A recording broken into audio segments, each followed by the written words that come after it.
A short film by Ted Hughes. It was not meant to hurt. It had been made for happy remembering by people who were still too young to have learned about memory. Now it is a dangerous weapon, a time bomb, which is a kind of body bomb, long-term too. Only film, a few frames of you skipping, a few seconds. You, aged about 10 there, skipping and still skipping. Not very clear grey made out of mist and smudge. This thing has a fine fuse, less a fuse than a wavelength attuned, an electric detonator to what lies in your grave inside us. And how that explosion would hurt is not just an idea of horror, but a flash of fine sweat over the skin's surface, a bracing of nerves for something that has already happened. In my analysis of this poem, I will break the poem up into two sections of close, short analysis, and then do a broader, wider analysis at the end, particularly about the significance of the film to Hughes and some critical analysis incorporated into that. So the first section will deal with the first half of the poem, no particular significance of the split. But this poem, as you can tell, is 4 stanzas, and the sort of has a sort of cyclical narrative, as we'll find out. So here we are. It was not meant to hurt. Short sentence with an end stop. And then this is later contrasted with, as in reference to the cyclical nature of the poem, and that explosion would hurt. So we've got that nice contrast there. It had been made for happy remembering. Now, the use of tense in this poem I find quite striking, because we have a mixture of present continuous tense, so you've got remembering, and later skipping, repeated 3 times. So that you've got this idea of sort of vividness, even though this poem is about a film, so something that has been recorded. It's a film of Sylvia, Plath, Hughes' wife, which is one of the major concerns of this anthology, The Birthday Letters, in which the poem belongs. But yes, it's a film, sort of a Plath as a child skipping for a few seconds. And that's what the poem's about.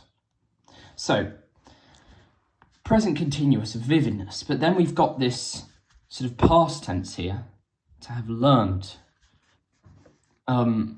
Sort of, it was not meant to hurt. It was not meant to hurt, rather. You aged. So, you know, these perfect tenses. And then finally contrasted with the very much immediate present, now, it is, which is. So we've got this like tense variation that reflects the different modes of time that Hughes is using, because this is a film, so it is past, but also it has a resonance, it has a constancy, a presence that sort of stays with Hughes as he writes this poem. Of course, Plath, this was written after Plath's suicide, something to bear in mind. By people who were still too young to have learned about memory. So essentially this whole stanza is saying that, so Hughes was too young, or people are too young to be aware of the photo's potentially devastating effect. So he's sort of making a comment on age, and then actually the only thing that's made Hughes able to realise this is time, growing old. And there's quite a key word here that is placed at the very end of this stanza, perhaps emphatically, which is memory. Now, a critic called Brain, in their work called The Other Sylvia Plath, says that memory, the poem is explicit about the problem of memory. So critics have pointed out that memory is a key theme in this poem. And here's our first introduction to the idea of Hughes looking back. We've got that idea of remembering as well, that sort of polyptoton, which is when you use words of a similar stem, but in slightly different ways. That's called polyptoton. So yes, that is pretty much all there is to say about the first stanza. Now, this stanza is packed with language as well. Language is a key, sort of the semantic field used in this poem, the prosody, the context, and words, which I'm now going to point out to you. Weapon, bomb, which comes up twice actually. We've got, if I just go ahead and do the others, fuse, electric detonator. And then all the way at the bottom here as well, we've got the idea of an explosion, the idea of a flash, nerves. Now, there is a common theme linked to all of these. There's this idea of weaponry, and but also this idea of explosion, sudden, volatile explosion.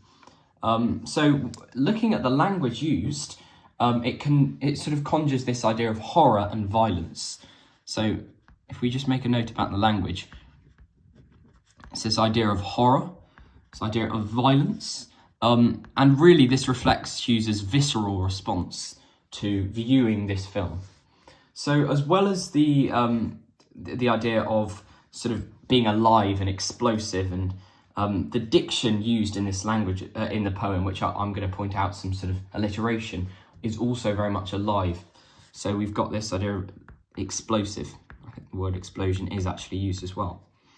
But as well as this, it all sort of points towards Plath's experience of ECT, which was her electroconvulsive therapy, I think it's called. So all of these words again have that link, particularly down here, Plath's ECT, which will be jumping around a bit there. So yes, and Hughes has used this in many other poems in the birthday letters before as an idea. Now, immediacy. It is a dangerous weapon, a time bomb, which is a kind of body bomb, long term too. Now, I've got to point out this lovely sort of assonance, which is when the internal vowels used in the words rhyme. So bomb, body, I guess, bomb, long. So yeah, that lovely sort of assonance, which gives the poem, the diction of the poem, a sort of alive quality, electric quality. Now, this idea of a body bomb is in reference actually to something known as a body cavity bomb, for its full name, I guess.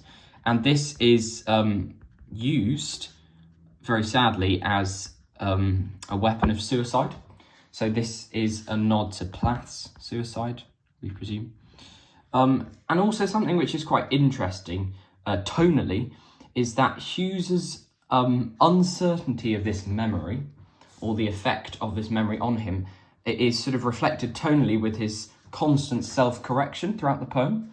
So we've got things like which is a kind of body bomb, so he's not certain, or we've got down here about 10, and things like this, yeah, kind of about 10, and then down here he actually goes less a fuse than a blah blah blah. So there's this idea of self-correction, which reflects his narratorial uncertainty, his retrospective uncertainty, I guess. He's looking back on this as a memory, and that is reflected through the language used. So yeah, body bomb, long term too. Only film, a few frames.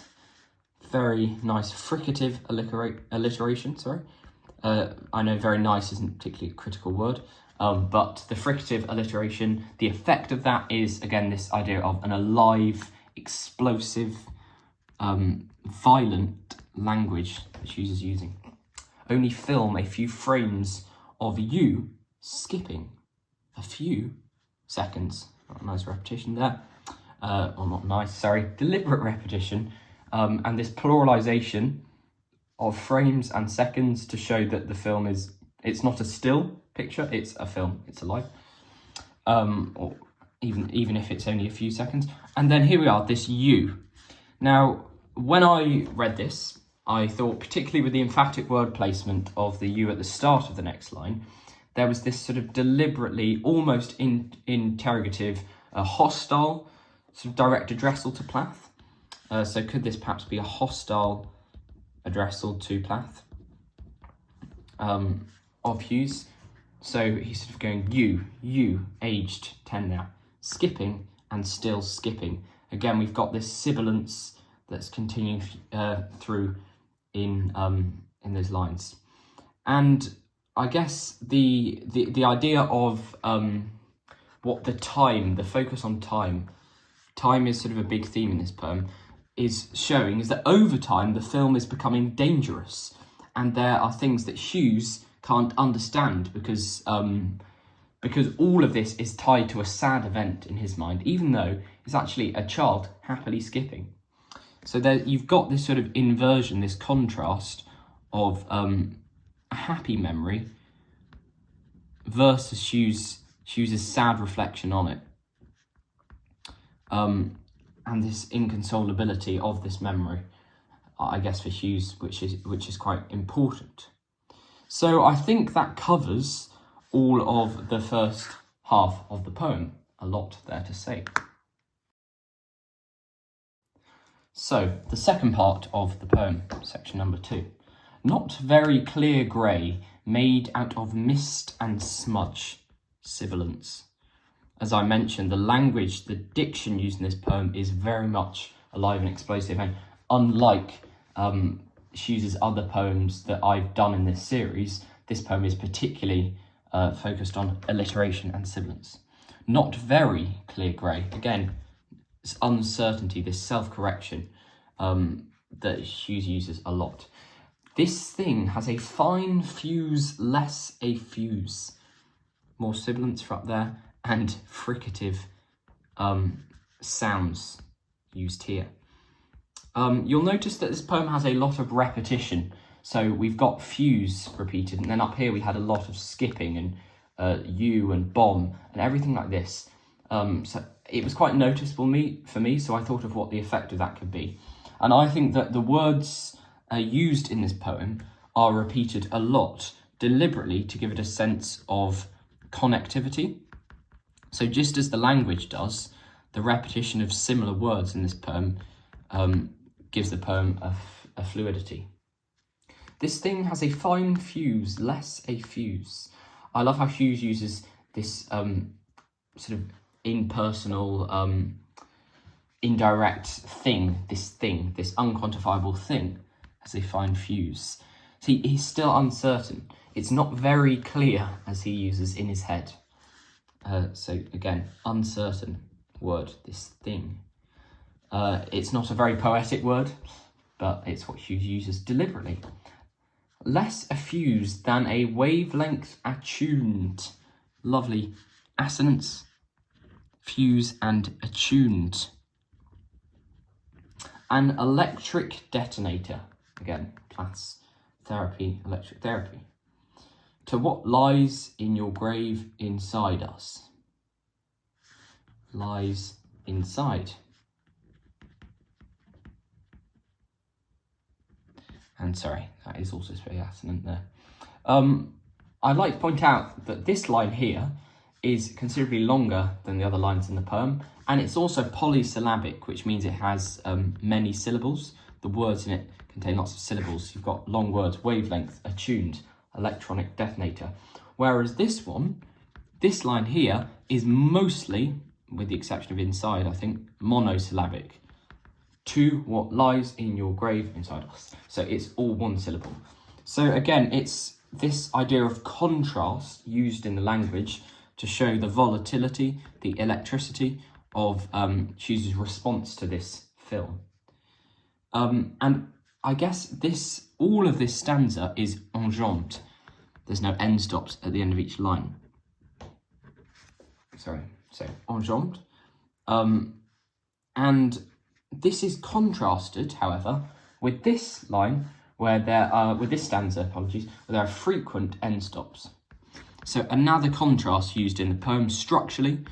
We've got this idea of the frequent end stops, which suggests a hesitancy and uncertainty, which is in keeping with the theme of that sort of stanza, versus the enjambment, which is flowing, it's active. Again. And in this stanza, we do see a mixture of the both, and then in the final one, all enjambed again. So there's this constant contrast in the poem's structure. And that really brings me on to the final stanza. And I pointed out with the first line at the very start, it was not meant to hurt. Cyclical structure of this poem. It comes back round. The narrative of the first and fourth stanza are in fact very similar. They're paralleled, essentially. Hughes' reflections on the film. And how that explosion would hurt is not just an idea of horror, but a flash of fine sweat over the skin surface, a bracing of nerves, all that alliteration there, for something that has already happened. I would just like to point out a point that I skipped over earlier on, the use of compound words in this poem. That Hughes does use them as a sort of stylistic choice, but particularly in this poem I see a lot of them. So we've got skin surface, we've got body bomb, time bomb. I think they were most of them. And the effect of these compound words, I believe, is they're sort of conjunctional.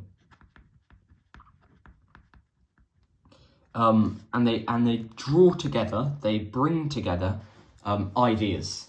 So the surface of his skin, he could have just said the surface of his skin. He could have just said, or he could have just not used these the connecting dashes. However, he does use them, and I think that's to join together, to fuse, a fusion, as you like, if you like, of his ideas, a fusion of ideas. So that pretty much ends our poem for something that has already happened. Again, that use of tense, something in the past tense. So I think this poem is very short. It certainly is very short. But I think it's also very punchy in the sense that in the language used, we've got words like hurt and things that show an intense physical impact of what seems a pretty simple, harmless thing. If you watched a few second film of someone skipping, then in fact, it's this idea of inversion. It's such a happy memory that Hughes' reaction to it is so explosive, and that's reflected in the language. And whilst this poem is a lot shorter than the other ones, 4 stanzas, it still has this connectivity, this fluidity in it that makes it such a striking poem for me. I'm going to end my analysis of Hughes' poem, A Short Film, by focusing in on the significance of the film. We've covered very much the effect that this has had on Hughes, but now I'm going to sort of look at the reasoning in that and explore the poem a bit more deeply and thematically.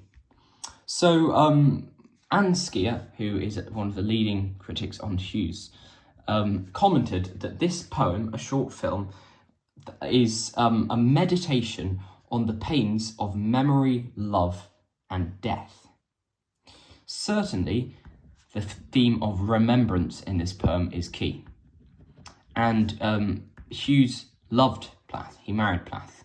And whilst this love was arguably very unpredictable and capricious, it was still there. But also death. Plath's suicide, which is nodded to a lot in the poem. So that's credit to Anne Skier for that idea. Critic Kilfoyle, in their annotations of Hughes's, a variety of Hughes's poems in the birthday letters, says that Hughes points to the way in which these few frames are a dangerous form of remembrance, representation, and reality. The 3 R's. So that's credit to Kilfoyle for those ideas. Kilfoyle goes on to say that the volatile language employed throughout the poem is in keeping with the time bomb, the dangerous weapon that's within the film, or that is the film. Another critic, Whitehead, in their work Refiguring Orpheus, says that there is a clear distinguishment between the reality and the film. So there is a clear distinguishment in the poem between these two things. However, Whitehead goes on to say that the danger of the film isn't this, but rather it's that it can be replayed over and over again, and that it is a sort of traumatic memory. So we've got this idea of reality being able to be distinguished, but then actually the fact that it's able to be played over and over again is traumatic for Hughes, and that's the sort of danger of the poem. Whitehead also goes on to say that Hughes is fascinated with exploring the complex temporality of traumatic loss. The complex temporality refers to the nature of time in this poem, and that relationship with trauma and loss. So credit to Whitehead for these ideas. And then finally, I'd just like to share critic Wagner's insight in their work Ariel's Gift, which says that something that was supposed to bring happiness has actually caused a lot of pain. So this representation of this short film is actually contradictory almost, or rather unexpected.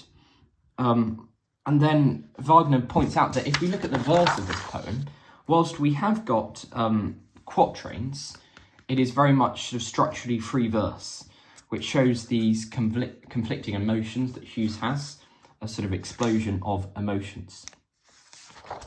So really, the way I'd sum up the significance of the film is through remembrance, representation, and reality. And this has all been backed up by some of the top critics on this poem and Skier, Kilford, Whitehead, and Wagner. So that's that. That was a short film analysis, and thank you very much for watching.